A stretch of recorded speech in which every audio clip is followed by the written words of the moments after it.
తిరిగి BCN news కి స్వాగతం. సిఐటియు 18వ అఖిల భారత మహాసభల సందర్భంగా విశాఖపట్నంలో శ్రామిక ఉత్సవ్ ఘనంగా ప్రారంభం కానుంది. ఆంధ్ర యూనివర్సిటీ కన్వెన్షన్ హాల్ వెనుక ఎగ్జిబిషన్ గ్రౌండ్ లో వారం పాటు జరిగే శ్రామిక ఉత్సవ్ కార్యక్రమాల వివరాలను సిఐటియు రాష్ట్ర ప్రధాన కార్యదర్శి సిహెచ్ నరసింగరావు, శ్రామిక ఉత్సవ్ ఉపాధ్యక్షులు కందారపు మురళి, కన్వీనర్ కె రమాప్రభ, అనిల్ కుమార్ వివరించారు. శ్రామిక ఉత్సవ్ కు జిల్లా కలెక్టర్ హరేంద్ర ప్రసాద్ హాజరవుతున్నారని, ముఖ్య అతిథిగా ప్రముఖ సినీ నటులు ప్రకాష్ రాజ్ హాజరవుతారని తెలియజేశారు. ఈ సందర్భంగా శ్రమ యొక్క ప్రాధాన్యతను ప్రజలు మరింత దగ్గరగా తీసుకెళ్లేదానికి ఈ సాంస్కృతిక ఉత్సవాలు అనేటువంటి ఇక్కడ శ్రామిక ఉత్సవ్ అనేటువంటి పేరుతో జరుగుతుంది. The spirit of working class అని, వర్కింగ్ క్లాస్ ఇది ప్రధానమైనటువంటి కేంద్రం ఆంధ్ర రాష్ట్రంలోనే, అట్లాగే భారతదేశంలో ప్రధానమైన పారిశ్రామిక కేంద్రాలు విశాఖపట్నం ఒకటి. అందుకని ఈ శ్రామిక ఉత్సవంలో శ్రమ యొక్క ప్రాధాన్యత గురించి వివరించేటువంటి అనేక కార్యక్రమాలు అనేటువంటిది 7 రోజులు కూడా ఉంటాయి. సాంస్కృతిక కార్యక్రమాలు కేవలం ఎంటర్టైన్మెంట్కే కాదు. రేపు ప్రకాష్ రాజ్ గారు ఆయన సినీ నటులైనా, సినీ నటుల కంటే కూడా ఆయన అభ్యుదయ భావాలు కలిగినటువంటి సినీ నటులు. అందుకని ప్రకాష్ రాజ్ గారితో రేపు ప్రారంభ కార్యక్రమాలు అనేది ఉంటాయి. జిల్లా కలెక్టర్ గారు దానికి అధ్యక్షత వహిస్తారు. ఎంఏ గఫూర్ గారు, సిఐటియు అఖిల భారత నాయకులు పాల్గొంటారు. అందువల్ల ఈ వారం రోజులు జరిగేటువంటి సాంస్కృతిక కార్యక్రమాలను ప్రజలు జయప్రదం చేయాలని ఇక్కడ అనేక రూపాలు ఇక్కడ ఉంటాయి.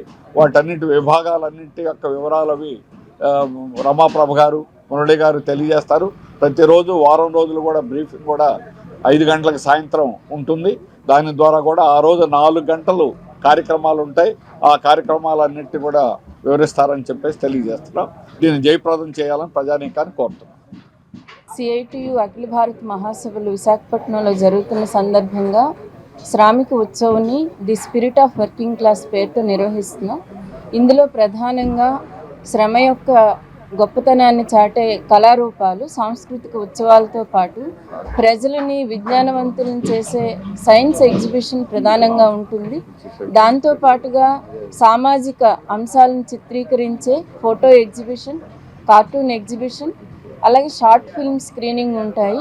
వీటన్నింటితో పాటుగా బుక్ ఎగ్జిబిషన్, 1,00,000 టైటిల్స్తో కూడిన విజయవాడ పుస్తక ప్రదర్శన ఉంటుంది. దాంతోపాటుగా సాహితీవేత్తలతో కూడిన శ్రామిక ఉత్సవ సాహిత్య వేదిక కూడా ప్రతిరోజు నడుస్తుంది. ఈ కార్యక్రమాలన్నీ కూడా ఉదయం 10 నుంచి రాత్రి 9 వరకు ఉంటాయి. షార్ట్ ఫిల్మ్ స్క్రీనింగ్, సాంస్కృతిక ఉత్సవాలు, సాహిత్య వేదిక సాయంత్రం 4 నుంచి ఇక్కడ నిర్వహించడం జరుగుతుంది. మిగిలిన ఉత్సవాలకు భిన్నంగా దీన్ని ఇక్కడ నిర్వహిస్తున్నాం. మొత్తం ఉత్తరాంధ్ర నుంచి, అలాగే రాష్ట్ర వ్యాప్తంగా ఇతర రాష్ట్రాల నుంచి కూడా కళారూపాలు అవన్నీ వస్తున్నాయి. కాబట్టి రాష్ట్ర ప్రజలకి, ఉత్తరాంధ్ర అలాగే విశాఖ జిల్లా ప్రజలందరికీ కూడా విజ్ఞప్తి చేసేది ఏమిటంటే, ఈ శ్రామిక ఉత్సవాన్ని సందర్శించండి, ఆనందించండి, ఆహ్వానించండి. ఇది మనందరి యొక్క ఉత్సవం. కేవలం కార్మికులదే కాదు, అందరూ దీన్ని జయప్రదం చేయవలసిందిగా కోరుతున్నాం. అనంతపురంలో తుపాకులు సరఫరా చేస్తున్న మధ్యప్రదేశ్ ముఠా గుట్టును పోలీసులు రట్టు చేశారు.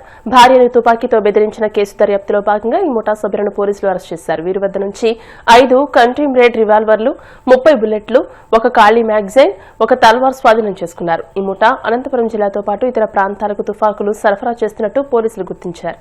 నంద్యాల జిల్లాలో తెల్లవారుజామున ఘోర రోడ్డు ప్రమాదం జరిగింది. తిరుపతి నుంచి హైదరాబాద్ వెళుతున్న కారు అదుపు తప్పి డివైడర్ ను దాటి ఎదురుగా ఉన్న ప్రైవేట్ ట్రావెల్స్ బస్సును ఢీకొట్టింది. ఆళ్లగడ్డ మండలం నల్లగట్ల బత్తలూరు మధ్య జాతీయ రహదారిపై ఈ ఘటన జరిగింది. కారులో ఉన్న 4 అక్కడికక్కడే మృతి చెందగా మరో 2 తీవ్రంగా గాయపడ్డారు. క్షతగాత్రులను ప్రభుత్వ ఆసుపత్రికి తరలించారు. ఆళ్లగడ్డ డీఎస్పీ ప్రమోద్ కుమార్ ఘటనా స్థలాన్ని పరిశీలించారు. మృతులను హైదరాబాద్లోని నిజాంపేట్కు చెందిన వారిగా పోలీసులు గుర్తించారు.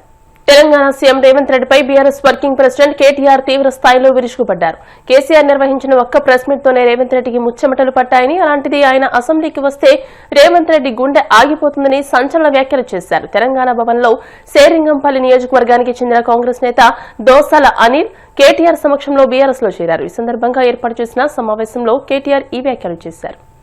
ఈ తెలివితేటలకు కాంగ్రెస్ వాళ్ళు అంటున్నారు, కేసీఆర్ నువ్వు బయటికి రా అన్నారు. మొదలు ఇది కేసీఆర్ గారు పాపం ఆయన పాటికి ఆయన పొలం కాడ పని చేసుకుంటుంటే నువ్వు రా బయటికి అన్నారు. మొన్న వచ్చి ఏం చేసిండు పాపం సారు, ఒక ప్రెస్ మీట్ పెట్టిపోయిన మీటింగ్ పెట్టి ప్రెస్కు మాట్లాడిపోయిండు. దానికే ముఖ్యమంత్రికి ముచ్చెమటలు పట్టినాయి, చలిజ్వరం వచ్చింది, దెబ్బకు మరిగా ఇష్టం వచ్చినట్టు ఒర్రుతున్నాడు. ఇప్పుడేమంటున్నాడు, నువ్వు అసెంబ్లీకి రా అంటున్నాడు. బయటికి వస్తే గీడికి వస్తేనే తట్టుకోలేకపోయినావు నువ్వు. అసెంబ్లీకి వస్తే ఆయన గుండాకి సస్తావు, గుండాకి పోతాడు.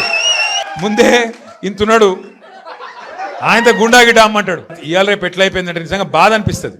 నాకు తిట్టాలని లేదు, కానీ బాధ అనిపిస్తుంది. ఇప్పుడు మా లీడరు అన్నది పక్కకు పెట్టు, తెలంగాణ తెచ్చిన నాయకుడు అన్నది పక్కకు పెట్టు, 2 సార్లు ప్రజలు గెలిపించిన ముఖ్యమంత్రి అనేది కూడా పక్కకు పెట్టు. మా నాయన కదా, మా నాయన తిడితే కొడుకుకు రేషం రాదా? ఇక్కడ దాకుంది కోపం, దొరికితే ఎడమకాలు చెప్పు తీసుకొట్టాలని ఉంది. కానీ ఏం చేయాలి, ప్రజాస్వామ్యం. ఎకతక్క మాట్లాడితే మళ్ళీ ఏమంటారు, అగో వీనికి బాగా ఇంకా వీనికి అహంకారం ఉంది రాబోయ్ అంటారు. అహంకారం నాదా ఆయనదా? నేను గుంటూరులో చదువుకున్నా అంటాడు. అరే నేను గుంటూరులో చదువుకుంటే నీకేం వచ్చింది రాబోయ్, నాకు అర్థం కాదు. అప్పుడు ఆంధ్రప్రదేశ్ కలిసి ఉండే, నేను గుంటూరులో చదువుకున్నా, మళ్ళీ హైదరాబాద్లో చదువుకున్నా, పూనాలో చదువుకున్నా, అమెరికాలో చదువుకున్నా, నేను ప్రపంచం అంతా చదువుకున్నా. నీ లెక్క చదువు సందే లేకుండా తిరగలేదు. మీ అమ్మాయి నీకు చక్కగా తోవ చూపెట్టలేదు, నేనేం చేయాలి? దానికి నీ ఏడిపోయింది నా మీద. అవో వీనికి ఇంగ్లీష్ వస్తుంది అంటాడు. అరే నాకు వస్తే నీకేం నొప్పిరా నాయన? నేను హిందీ నేర్చుకున్నా, ఉర్దూ నేర్చుకున్నా, రేపు అవసరమైతే గోర్మాటి భాష నేర్చుకుంటా. నువ్వు నేర్చుకో, నేను కూడా నాపిండా, నిన్ను వద్దన్నాడు ఎవడన్నా, నువ్వు కూడా నేర్చుకో. దానికి కూడా ఏడిపోయి నా మీద. నేనేం చేసిన? నాకు ఎక్కడ గమ్మత్ అనిపిస్తుంది అంటే, నేను ఆంధ్రాకు పోయి ఇంటర్మీడియట్ చదువుకుంటే తప్పట, కానీ ఆయన ఆంధ్రాకి వెళ్ళి అల్లుడిని మాత్రం తెచ్చుకోవచ్చట. ఈ అమ్మ ఇది ఎక్కడ కథ రాబోయ్. అందుకే ఇక ఆయన పేరు ఏం పెట్టినట్టుగా నేను ఇట్లా లాభం లేదని చెప్పి మనోని పేరుగా అల్లుడు భీమవరం కదా, అందుకే ఈయన చిట్టినాయుడు పేరు కూడా భీమవరం బుల్లోడు అని పెడితే అయిపోతుంది. ఊరికే భీమవరం బుల్లోడు మనకు నీతులు చెప్తున్నాడు. అరే ఆంధ్ర అంటే మరి ఆంధ్ర వాళ్ళ ఓట్లు కావాలి, ఆంధ్ర వాళ్ళ చుట్టూ తిరగాలి, కానీ మళ్ళీ ఆంధ్రాని మాత్రం నేను పోయి చదువుకుంటే నీకు నచ్చినది. నీకేం బాధ అవుతుంది నాకు అర్థం కాదు. ఇప్పుడు ఇక్కడ ఉన్నారు మీరు, ఇంతమంది ఉన్నారు, చాలామంది పిల్లలు మన హైదరాబాద్కి వెళ్ళి, మన తెలుగు రాష్ట్రాలకు వెళ్ళి చాలామంది చదువు కోసమో ఉద్యోగం కోసమో వేరే దేశాలకు పోతారు. అమెరికా పోతారు, లండన్ పోతారు, ఆస్ట్రేలియా పోతారు, ఇంకొక ఆడికి పోతారు. ఆ దేశాలలో ఇళ్ళలో నౌకర్లు ఉండరు కదా. ఆ దేశాలలో ఏం చేయాలి? మనది మనమే పని చేసుకోవాలి, మన బట్టలు మనమే ఉతుక్కోవాలి, మన వంట మనమే వాడుకోవాలి, మన టాయిలెట్ మనమే క్లీన్ చేసుకోవాలి. ఈ పిచ్చోనికా ఏం తెలియదు, చదువుకున్న బాపత అయితేనేమో తెలుస్తుండే. ఇక మాట్లాడతాడు, ఏమంటాడు, వీడు ఇప్పటికీ అమెరికాలో బాత్రూమ్లు కడుగుతూనే అంటాడు నన్ను. అరే అమెరికాలో నా బాత్రూమ్ నేను కడుక్కున్నా, నీకేం వచ్చింది రాబాయ్, నాకు అర్థం కాదు. అమెరికాలో ఎవరిది వాళ్ళు చూసుకుంటారు, పని చేసుకుంటే కూడా తప్పేనా? ఎవరి ఇళ్ళలో వాళ్ళు బాసాన్లు తోముకుంటే తప్ప, ఎవరి ఇళ్ళలో వాళ్ళు బట్టలు ఉతుకుంటే తప్ప? అంటే మరి మా ఆడపిల్లలు మీరందరూ ఉన్నారు, ఇంటి పని అంతా మీరే చేస్తారు, మరి ఇంటి పని మొత్తం మీరు చేస్తారు తప్ప అది? అట్లా మేము కూడా చదువుకున్నప్పుడు అమెరికాలో ఇంట్లో ఎవడుంటాడు మరి? ఎవరి పనాలు చేసుకోవాలి, ఎవరి గిన్నెలాలు దోముకోవాలి, ఎవరి బట్టలాలు ఉతుక్కోవాలి, ఎవరి టాయిలెట్లు క్లీన్ చేసుకోవాలి, తప్పేమున్నది అలా? దాన్ని పట్టుకొని టాయిలెట్లు క్లీన్ చేసేటోడు. నీ లెక్క సంచులు మోయలే, నీ లెక్క దొంగ పనులు అయితే నేను చేయలే. నేనట మా అయ్య పేరు చెప్పుకొని బతుకుతున్నా అంట. అవు మా అయ్య గొప్పోడు, మా అయ్య తెలంగాణ తెచ్చిన మొగోడు మొనగాడు, బరాబర్ చెప్పుకుంటా, తప్పేమున్నది? మా అయ్య పేరు నేను కాకపోతే ఎవడు చెప్పుకుంటా, నాకు అర్థం కాదు. మా అయ్య మొగోడు మొనగాడు తెలంగాణ తెచ్చినోడు, బరాబర్ చెప్తా. మరి నేనేమంటున్నా, నువ్వు సకట్ పనులు చేస్తే నీ పిల్లలు కూడా నీ పేరు చెప్పుకుంటారు. నువ్వు లుచ్చ పనులు చేసినావు అనుకో, నీ మన్మడు కూడా నీ పేరు చెప్పుడే గాలంగా మన్మని అని చెప్పుకోడు. మంచి పనులు చేయి, నీ పేరు కూడా చెప్పుకుంటారు. నీలాగా దొంగలకు సద్దులు కట్టుడు, బ్యాగులు మోసుడు, వాళ్ళ సంకల్ నాకుడు, ఢిల్లీకి పేమెంట్ సీట్లు, పేమెంట్ కోటాలో పైసలు చంచుడు, గవి మాతో కావు. మొగాలలా కొట్లాడతాం, మునగాలలాగానే బతుకుతాం, తెలంగాణ పౌరుషంతో బతుకుతాం, నీలాగా బతుకం. ఢిల్లీకి గులాములక్క మాత్రం బతుకం. ఢిల్లీకి సంచులు మోసుకుంటా, ఢిల్లీలో పోయి బీజేపీలతో రాసుకొని పోసుకొని తిరుక్కుంటా, జడ్జీల కాళ్ళు పట్టుకుంటా, అయ్యో నన్ను కేసుల లోపల నువ్వుకుర్రి అని చెప్పి డైవులు కొట్టుకుంటా, గా బతుకు అవసరం లేదు. బతికిన నాళ్ళు దర్జాగా బతుకుతాం, చచ్చినప్పుడు కూడా రాయలుగా చచ్చిపోతాం. అంతేగాని ఇట్లా చిల్లర పనులు. వార్తను ముగించే ముందు ముఖ్యాంశాలు మరోసారి. రాజకీయ ముసుగులో రౌడీయిజం, అరాచకాలకు పాల్పడితే కఠిన చర్యలు తప్పవన్న సీఎం చంద్రబాబు, అవసరమైతే రాష్ట్రం నుంచి బహిష్కరిస్తామని హెచ్చరిక. ప్రభుత్వ వైఫల్యాలను ప్రశ్నిస్తే కూటమి నాయకులు తట్టుకోలేకపోతున్నారన్న వైసీపీ నేత మనోహర్ రెడ్డి, పోలీసులను ప్రేరేపించి వికృత చేష్టలు చేస్తున్నారని ఆగ్రహం. కిడ్నీ మార్పిడి పేరుతో మోసానికి పాల్పడిన నకిలీ వైద్యుడి అరెస్ట్, నిందితుడిపై వివిధ పిఎస్సీల్లో 33 కేసులున్నాయని తెలిపిన విశాఖ డీసీపీ మణికంఠ. కేసీఆర్ పెట్టిన ఒక్క ప్రెస్ మీట్ కే రేవంత్ రెడ్డికి ముచ్చెమటలు పట్టాయన్న కేటీఆర్, సంచులు మోసి పేమెంట్ కోటాలో రేవంత్ సీఎం అయ్యారంటూ విమర్శ.